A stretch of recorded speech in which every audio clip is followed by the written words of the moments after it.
तो hi everyone, welcome to my YouTube channel. तो आप लोग कैसे होंगे? तो आपसे उम्मीद होगी कि आप लोग हेल्थी होंगे। तो आज की इस वीडियो में हम सीखेंगे दोस्तों, आयत की लंबाई निकालना। आयत का लंबाई चौड़ाई दिया रहे तो आयत का क्षेत्रफल और परिमाप यानी आयत के बारे में आज हम सीखेंगे, ठीक है। जो कि आयत की चौड़ाई यानी आयत एक, ठीक है, इसके एक आयत है, उसका क्षेत्रफल कैसे निकाला जाता है, उसका परिमाप कैसे निकाला जाता है, वह आज हम सीखेंगे। क्योंकि आयत का क्षेत्रफल और परिमाप निकालना बहुत ही ज़रूरी होता है। किसी वर्ग का मान लीजिए दिया रहेगा कि लंबाई इतना है, चौड़ाई इतना है, तो आप इसका क्षेत्रफल बता सकते हैं कि कितना हो सकता है। तो दोस्तों आज हम वही सीखेंगे आज की इस वीडियो में। तो दोस्तों यदि चैनल पर आप पहली बार आए हैं तो चैनल को लाइक और सब्सक्राइब कर लीजिए ताकि इससे रिलेटेड कोई भी वीडियो आप तक जरूर पहुंचे। चलिए हम बनाते हैं। क्वेश्चन है, जैसे मान लीजिए आयत की लंबाई 8 सेंटीमीटर, ठीक है, तथा चौड़ाई 6 सेंटीमीटर हो तो आयत की क्षेत्रफल तथा परिमाप ज्ञात करना है, ठीक है। तो इस तरह आपको आयत बना लेना है, ठीक है। आयत जिसकी लंबाई हमेशा बराबर होती है, इसे कहते हैं लंबाई, इसे कहते हैं एल, एल, और इसे कहते हैं बी, बी माने होता है बेस, बेस माने क्या होता है आधार, हिंदी में भी लिख देते हैं आधार। देखिए यहाँ से लेके यहाँ तक इसके हम कहते हैं आधार, इसे कहते हैं लंबाई, ठीक है, यहाँ से, ठीक है।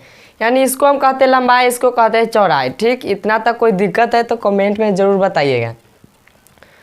तो आयत की लंबाई निकालना है तो पहले हम फार्मूला कुछ लिख लेते हैं, यानी लिख लेते हैं आयत की, पहले लिख लेते हैं। दिया गया है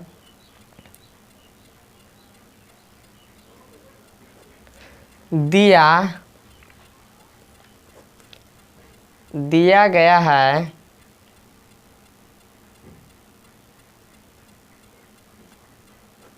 लंबाई कितना दिया गया था 8 सेंटीमीटर, चौड़ाई कितना दिया गया है,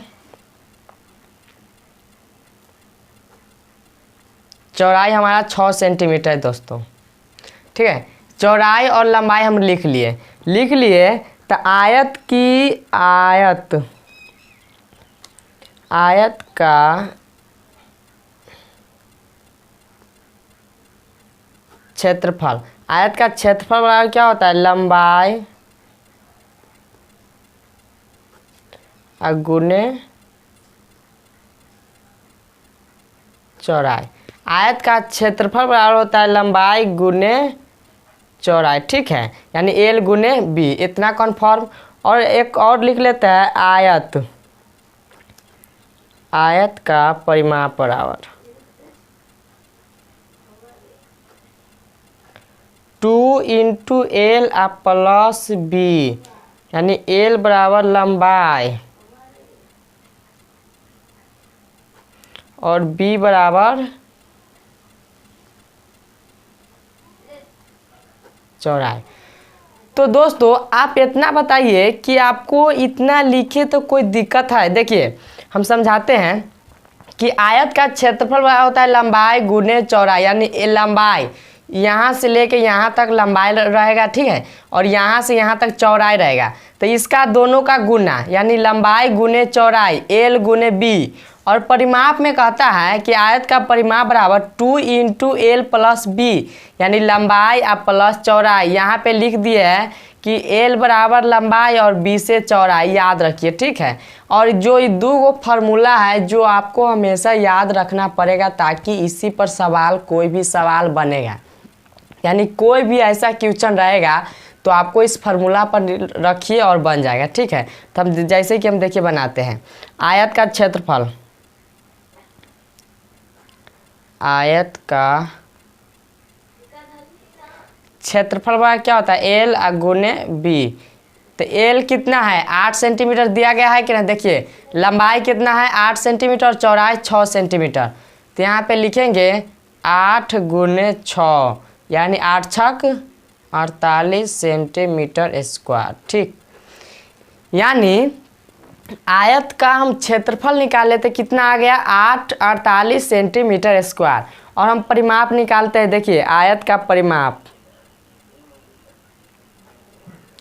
आयत का परिमाप क्या होता है 2 इंटू एल आप प्लस बी यानी 2 एल कितना है 8 आप प्लस 6 यानी 2 इंटू 8 और 6 14 और जब गुना करेंगे तो 2 गुने 14 14 दूना 28 सेंटीमीटर। ठीक है, यानी आयत का लंबाई चौड़ाई और परिमाप हम निकाल लिए। ठीक है, यानी आयत का लंबाई क्षेत्रफल निकाले तो 48 सेंटीमीटर स्क्वायर आया, परिमाप निकाले तो 28 सेंटीमीटर आया। ठीक है, यानी इस तरह से रहेगा। आप कुछ क्वेश्चन ऐसा भी रहेगा, जैसे मान लीजिए कि आयत का क्षेत्रफल दिया रहेगा और लंबाई दिया रहेगा और चौड़ाई पूछ दिया जाएगा। चौड़ाई दिया रहेगा तो लंबाई पूछेगा, लंबाई रहेगा तो चौड़ाई पूछेगा। तो इसी तरह यानी क्षेत्रफल रहेगा तो इसी तरह लिखेंगे, क्षेत्रफल का फॉर्मूला लगाएंगे और बराबर में लंबाई गुने चौड़ाई लिखेंगे तो इस पर बनेगा। ठीक है, तो दोस्तों आज की इस वीडियो में हम यही सिखाएंगे कि आयत का क्षेत्रफल और परिमाप कैसे निकाला जाता है। तो वह तो आपको मैं बता दिया, और नेक्स्ट वीडियो में आज हम नेक्स्ट वीडियो में सिखाएंगे कि आयत की लंबाई और चौड़ाई कैसे निकालते हैं, बल्कि क्षेत्रफल दिया रहता है। तो दोस्तों चैनल को लाइक और सब्सक्राइब कीजिए। यदि मेरा वीडियो अच्छा लगा तो एक सब्सक्राइब और लाइक ज़रूर कर दीजिएगा। फिर मिलते हैं नेक्स्ट वीडियो में, तब तक के लिए थैंक यू।